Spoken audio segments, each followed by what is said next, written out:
吹开了柳暗桃花灿烂。书中故事流传，总有心动场面令人惊艳。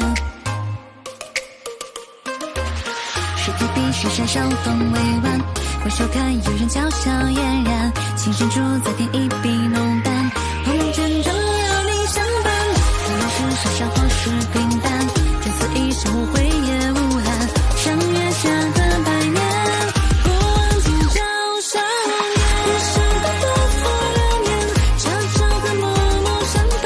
原来情该如过节，怎么水墨可一念之间，大情绪笔墨千言，他留下故事一篇，今生如水当映热漫，细细的婉转，雨情慷慨于水情长，余生仿佛尘世缘难，待到这福再知今生情在一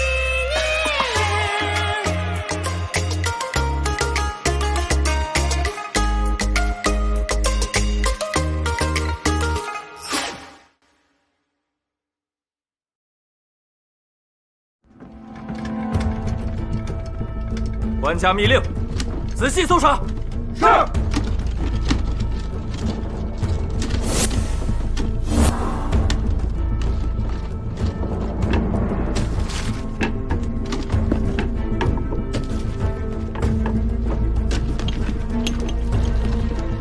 大人有发现！大人有发现！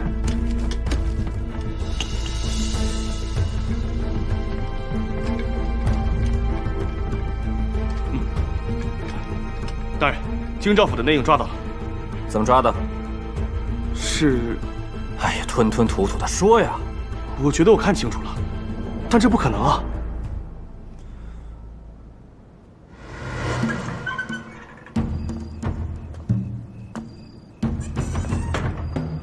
啊！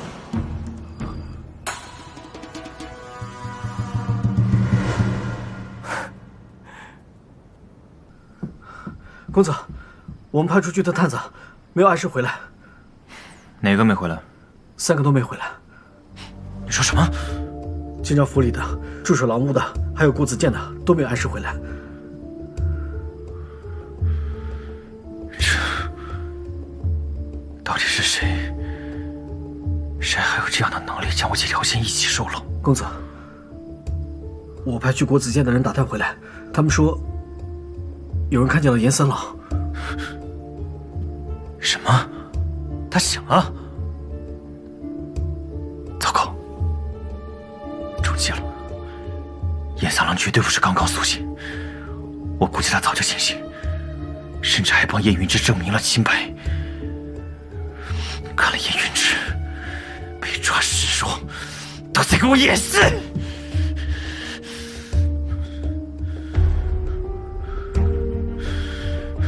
我本以为丧期离世他会丧失斗志，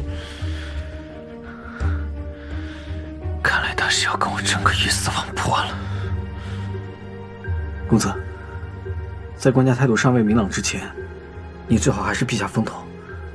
我召集府内所有人马，可以暂且……还没到认输的时候。你叫所有人烧掉府内所有票据，带着手里的装备出去。倘若是虚惊一场，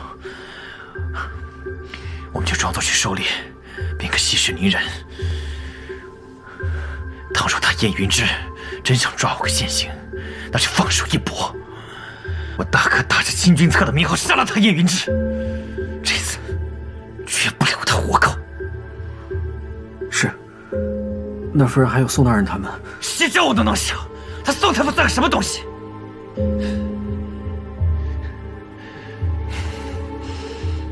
这个罪名总要有人来背。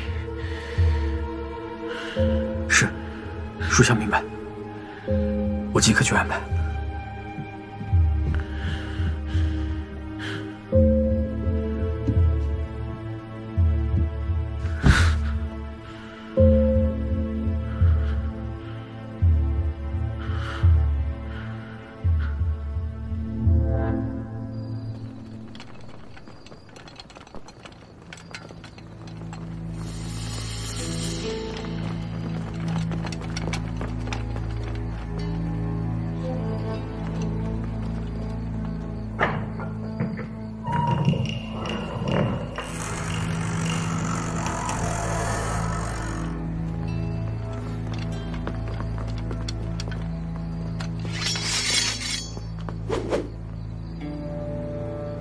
奉京兆府严化之命，前来缉拿宋太傅，回京兆府配合调查。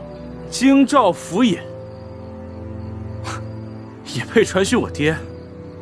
兹事体大，烦请宋太傅走一趟。我爹去了，可有命回？是不是要把所有事情都推给他一个人才可？今天，我宋洛天不会任由你在宋家随便抓人。那你是在逼我动手了？你我国子监同门一场，你少对我动手了。现在装什么仁慈？以前都是小打小闹，不曾兵戎相见。言，我早就料想到会和你打一架，但没有想到是今天这个结果。事已至此，多说无益。这就是你我的宿命。那你想清楚了，当真不让？好，我也早就想跟你痛痛快快的打一场，这是我们俩之间的事情，你们就不用插手了。是，你们也是，谁也不要轻举妄动。今天，让我和严小郎好好做个了结。是。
宋若天，我是不是要不行了？我感觉好冷，是不是我要不行了？你少说点话。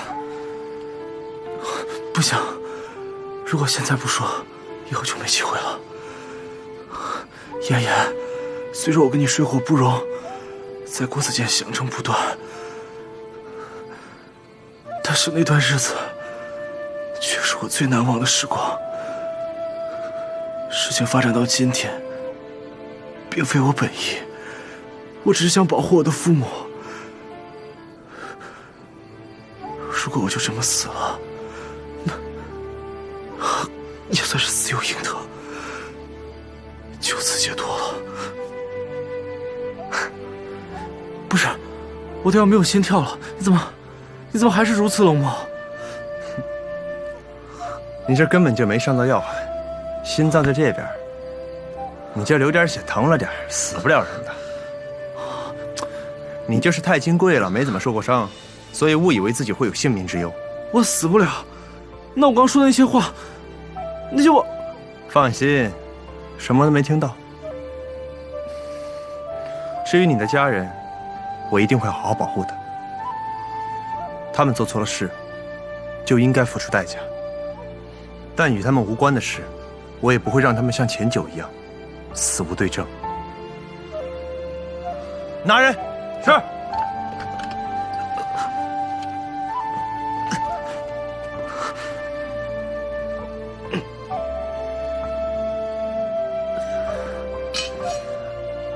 走。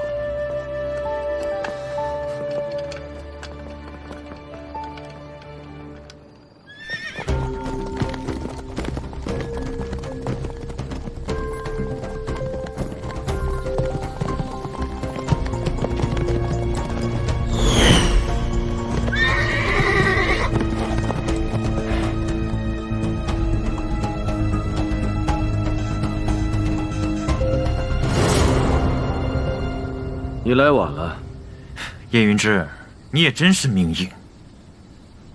看来严三郎醒了。你当初示弱被抓，一心求死，为的就是让我安下心来吗？你现在才想明白，来不及了。我还没输呢。哦，那你如此着急的连夜出城，所谓何事？狩猎呀。巧了，我也狩猎，不过我的猎物已经在我面前了。叶云之，你真的认为就凭你能拦得住我吗？那你也太小看我卓文远。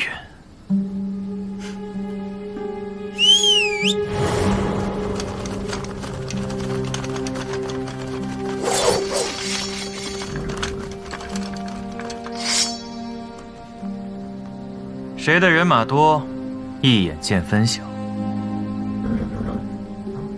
怎么，你还想带着这几个人闹回汴京不成？先把你就地正法了，然后再把你身边的这些同伙给处理掉。我一样还是忠君卫国的卓大人。叶云之，从一开始就是你多管闲事，要不是你揪着桑榆的死不放，你也不会知道这么多。我们的沿路还在运转，我们的财富一样在积累。我可以做你最优秀的学生，考取功名，平步青云。没准逢年过节的时候，我还能来看看您这位师爷，这样不好吗？为什么非要查？为什么非要弄个明白，把我逼到如此这般地步？把走私贩盐、买卖禁烟、结党营私、中饱私囊说得如此冠冕堂皇，我算是长了见识了。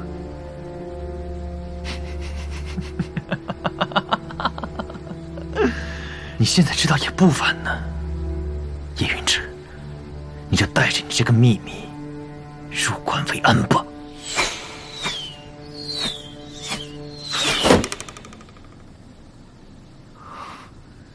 没想到你还起了桑威的人。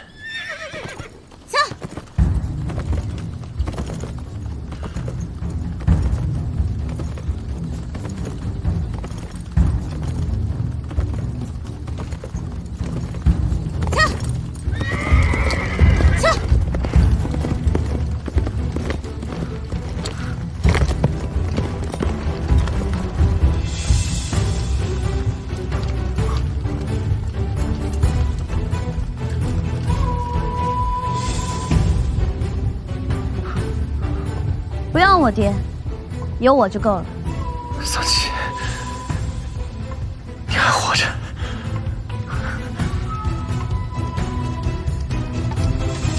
我们早知道荷包有毒，这一切不过是将计就计。喝几副汤药就没事了。多谢大夫。啊，好些吗？小姐，你这唇色泛白，鼻翼上浸着汗珠，是气虚、血虚、气血两亏的表征啊！可有什么不舒服？倒是没有什么不舒服，只是近段时间都很疲惫。来，我给你诊个脉。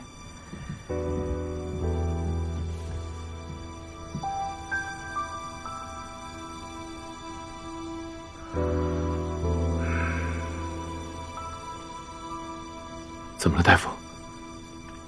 有中毒之象。中毒？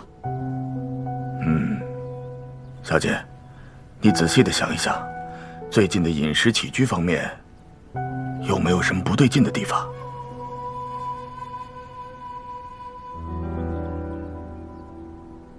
没有。那日夜接触的东西，贴身之物呢？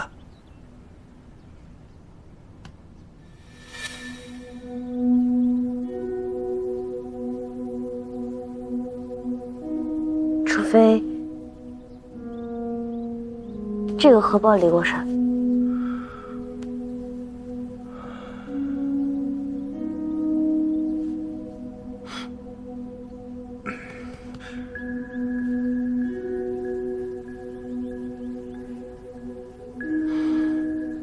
小姐，这是西着的毒粉，看起来浓度还很高。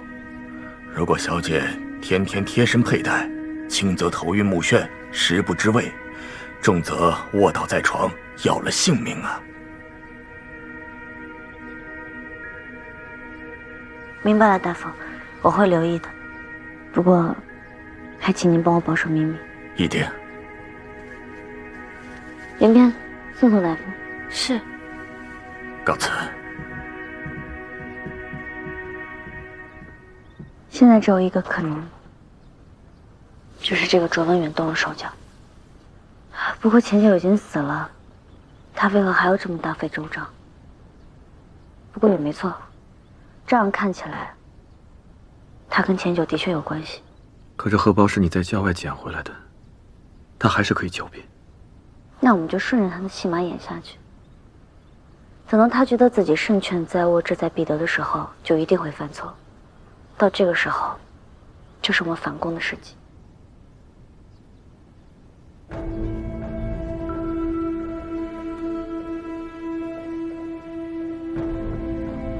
怎么，不藏了？让我进去，让我进去见他最后一面。之后我自然会随你走。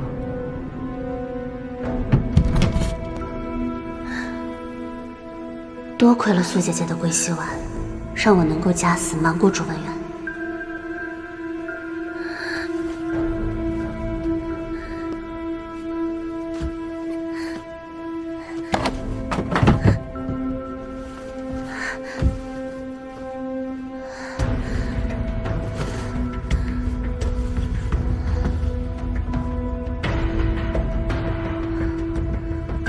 小姐，这边，小姐，你脸很痒吗？是不是归西药的副作用？我看看。没事，赶紧走。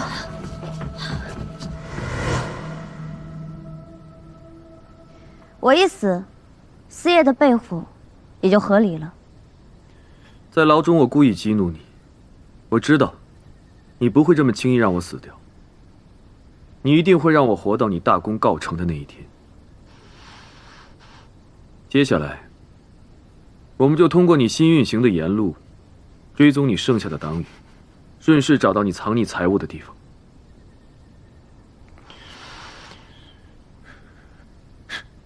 桑琪，你又骗我，干嘛对我冷着脸？不就是因为我要杀你，让你寒心了吗？郑文远，你总是跟我提儿时，不过如今的你，跟在边塞陪我一起长大的你，却不是一个人。如今的你，更是与我没有半点瓜葛。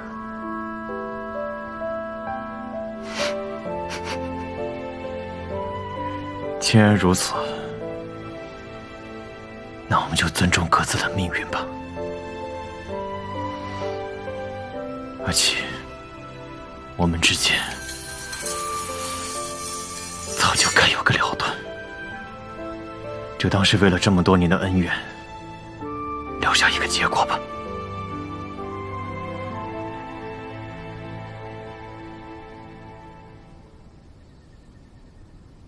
阿七，别听他的。好，放心。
都结束了，跟我回去吧。阿七，我已经回不去了。我欠你的一条命，今天就还了吧。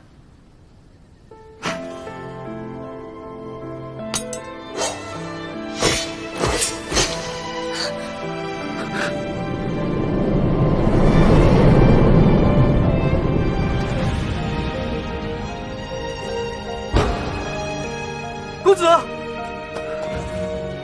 阿七，我已经回不去了。我欠你的一条命，今天就还了吧。清风明月是你，沿着思念你每一瞬息，刻在心底，忘却凋零。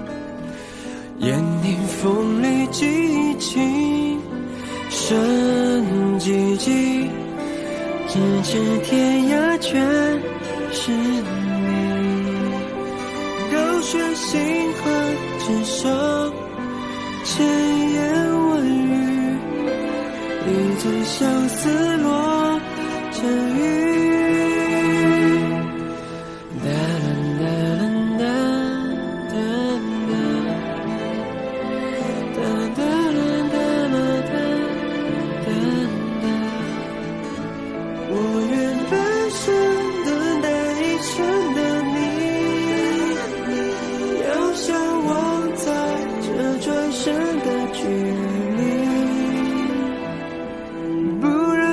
心你与我第二次相遇，你是否愿意？我愿半生等待一生的你，拾起旧梦中遗落的欢喜，用我一生换一段情。你是否愿意？你是否愿意？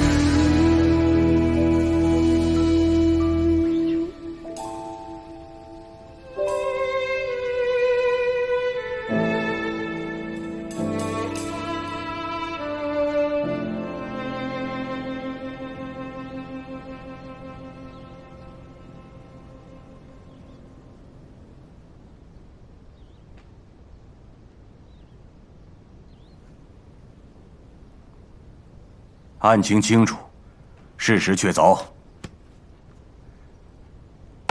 如今罪魁祸首卓文远已死，其党羽也已经被诛杀了。至于卓贵妃，念及夫妻恩情，死罪可免。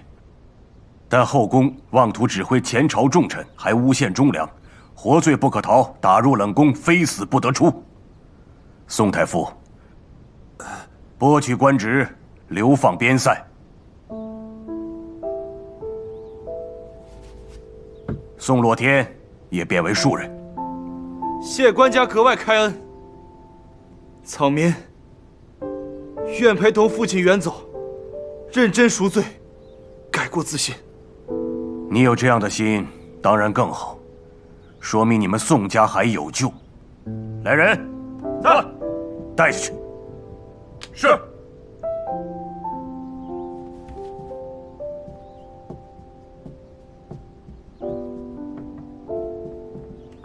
最近这段日子，你们俩受苦了。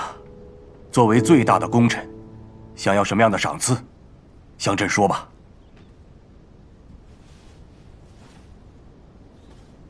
官家，您这么一说，我怎么好意思？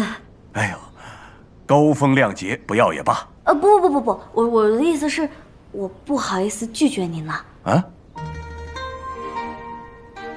我阿七确实有一事相求。说。我想回国子监当典籍。小事一桩。那我还有大事一桩。我和四爷计划想让国子监广纳天下学子，想在国子监里面设立华林班，让有才的女子、想读书的女子都可以进来学习，这也是人尽其才，为国报效，还请官家多考虑此事。这件事我知道了，的确是件大事，需要朕从长计议。官家，当初我想去国子监读书，您应允了我，想必你也是一个爱才惜才之人，我想让天下所有人都能够分享您这份宽宏的爱。行，你的要求朕知道了。啊，燕青，你可要什么样的赏赐？跟朕说说。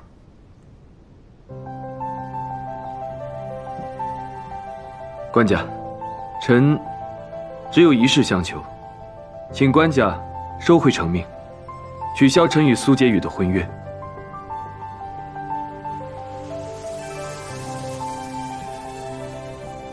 在你被诬有罪之时，你们的婚约就已经被收回了。今天，朕再赐你们俩一桩婚事。你们俩经过百般折磨，走到今天，的确不容易啊！希望你们俩能够早日成婚，做汴京夫妇和睦恩爱之楷模。臣遵旨。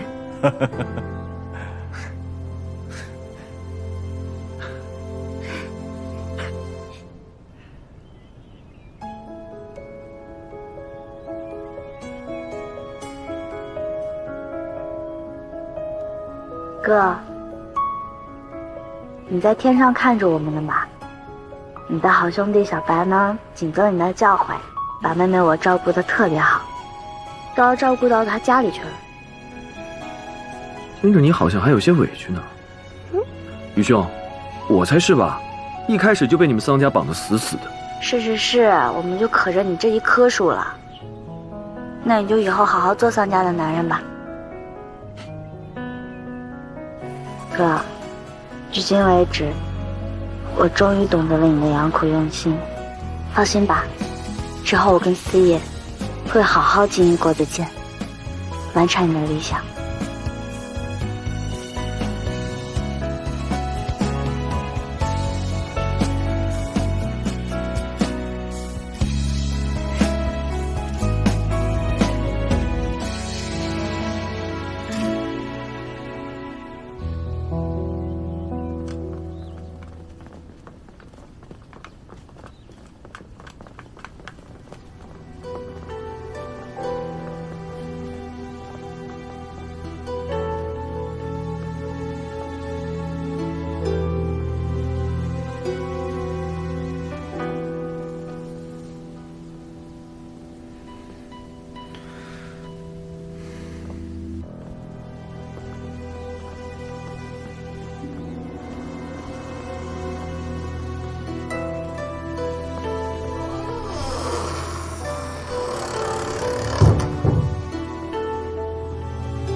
妍妍，虽说你头脑空空，风风火火，胸无城府，宁折不弯，但你也是个值得交的好朋友。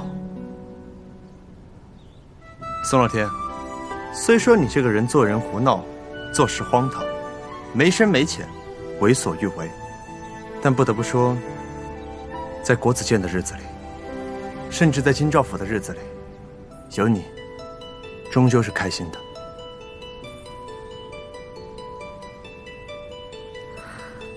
你们两个真的是在好好告别吗？虽然有你的帮忙，官家没有追究我的罪，把我贬为庶民。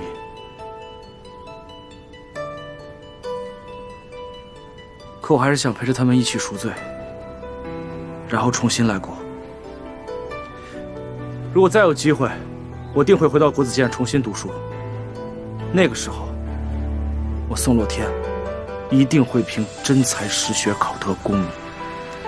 我等你那一天。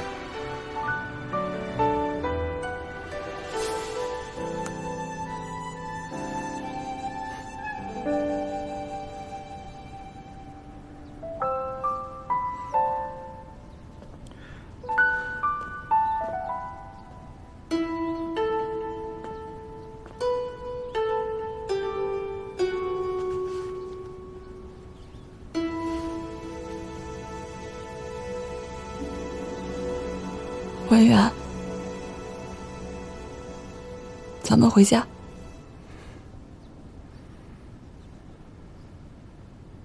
走吧。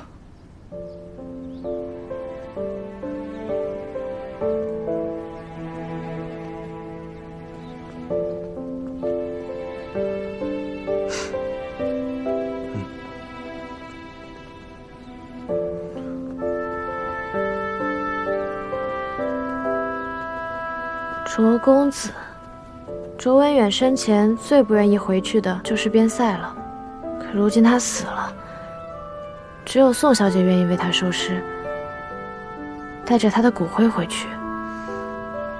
唉，人生啊，宛如一场大梦。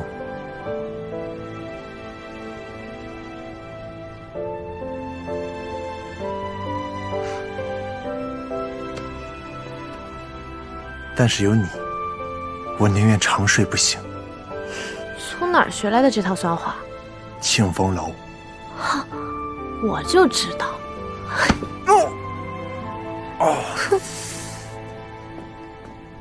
我真得跟桑爷商量商量，教些什么乱七八糟的东西，疼死小爷我了。哎，连篇。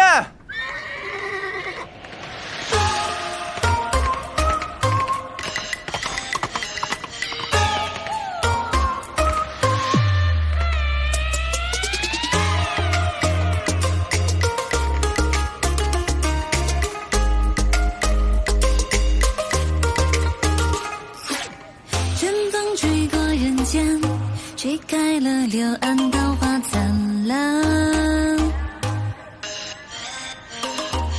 书中故事流传，总有心动场面令人惊艳。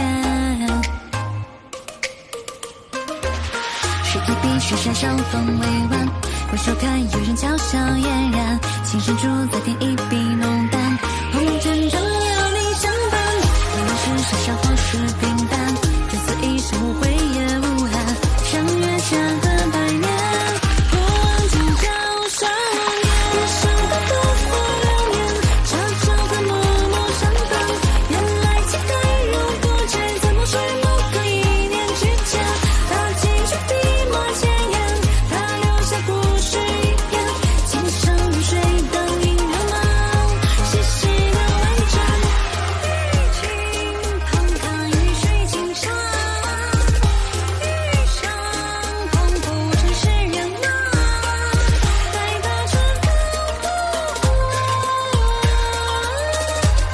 才知情深情在一念。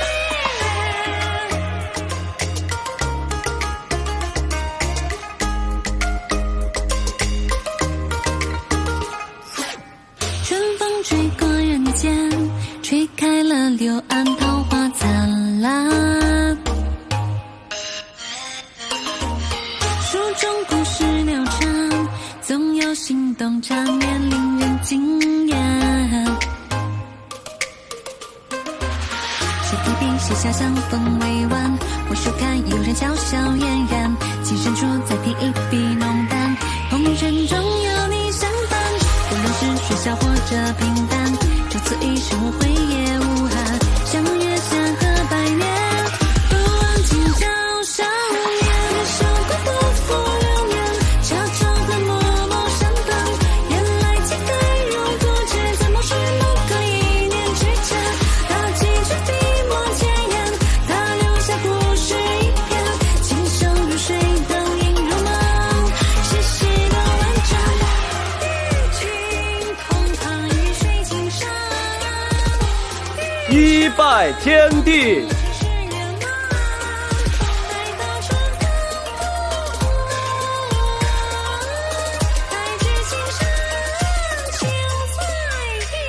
二拜高堂。悄悄地默默相伴，原来期待如不知，怎么是某个一念之间，他寄出笔墨千言，他留下故事一篇，夫妻对拜。世事的婉转，人生的不负流年，悄悄地默默相伴，原来期待如不知，怎么是某个一念之间，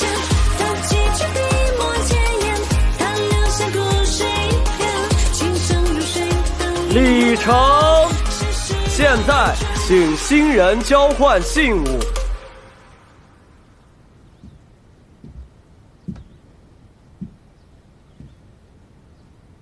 戒尺，这是何意啊？你不会想日后还要摆着四爷的架子吧？不敢。戒尺是老师管教学生用的，今日把它交给你，希望夫人日后可以对我严加管教，千万不要这么客气。那我就欣然收下了。我的礼物，你一定也会喜欢。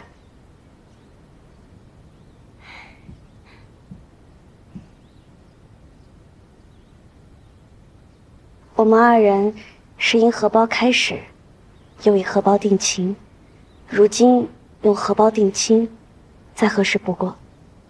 只愿像这小小荷包一样，岁岁年年与君相伴。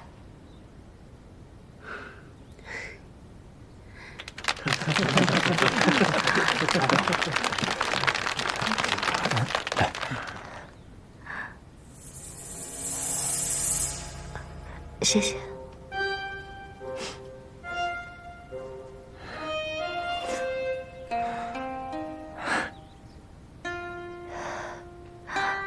抱歉，你的手怕我弄脏了，等我洗洗再还给你。嫌重了，这手帕不值钱，送你便是。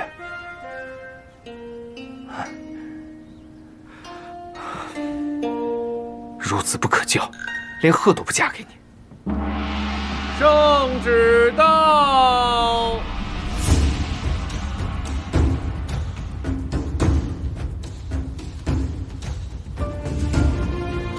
此乃官家赐予桑琪之新婚礼物，请桑琪接旨。桑琪接旨。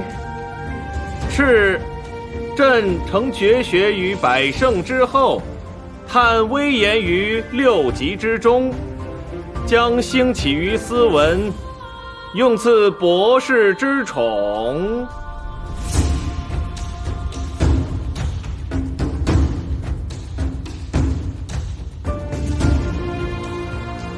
谢官家。官家这是给我升职了，我成为国子监第一任女博士了。正是。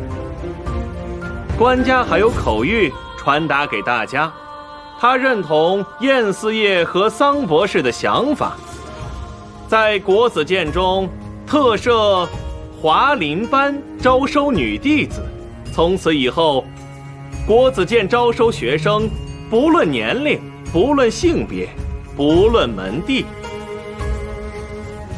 四爷，你们坚持没有白费，我们做到了。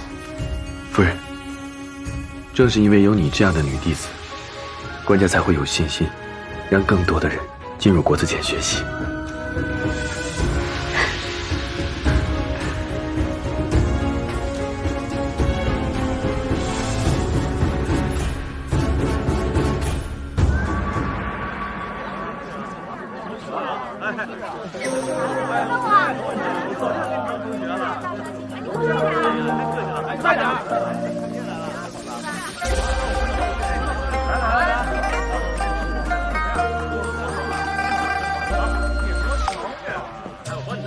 江出天光下，朗朗书声又被唤醒。曲水环手珠绕，笔耕不中，明月有影。君子自强不息，一生只争朝夕。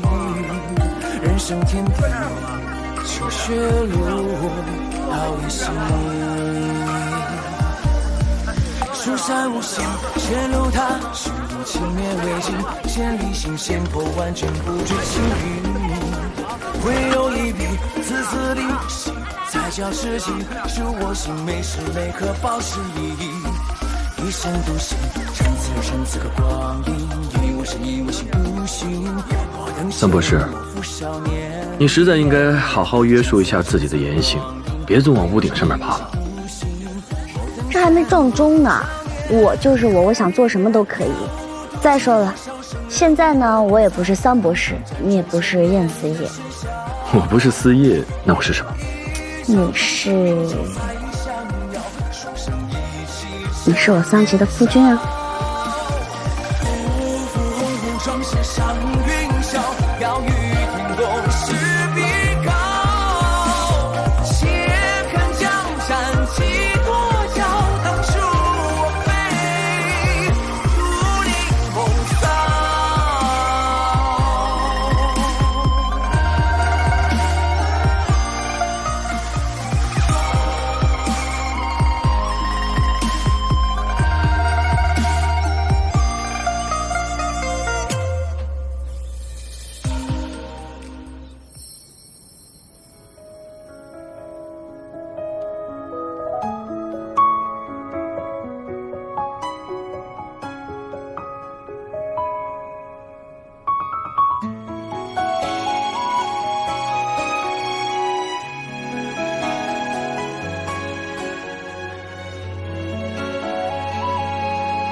轻诺的身子是你的相思，最真的样子为动心掩饰，流言片语之深藏着我毋庸置疑的心思。待宿命开始，执念那一世，愿用这辈子换正式相知，用千种心血留下我的位置。如果是爱的坚持生成了倾慕彼此，我才拥有这一世。如果是念着旧事变成了我的差池，我绝不能为之。如约这完美的故事，是否这决绝的样子，心却在未路的城市切换了开始，是了未知爱的人世。我写下心月的陈词，我也接受了这轮转的盛世，将爱从淡薄贪吃融成了深刻温湿。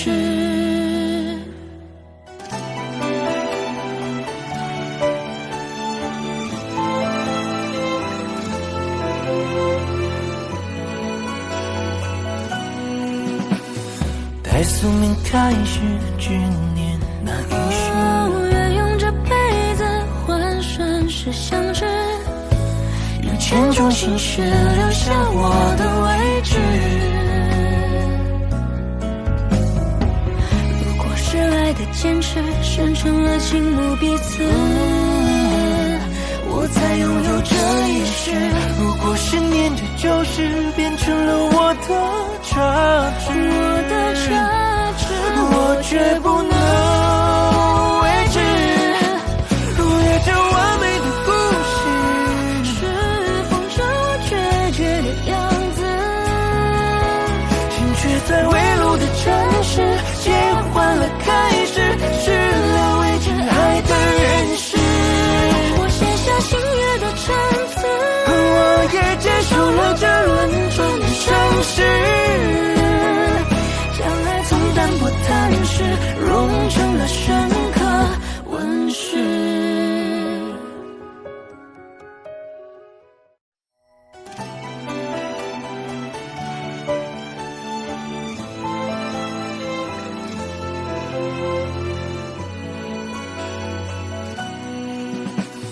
待宿命开始，执念那一世，愿用这辈子换顺势相知，用千种心血留下我的位置。如果是爱的坚持生成了倾慕彼此，我才拥有这一世。如果是念着旧事变成了我的差池，我绝不能为之。如约这完美的故事，是否这决绝的样子，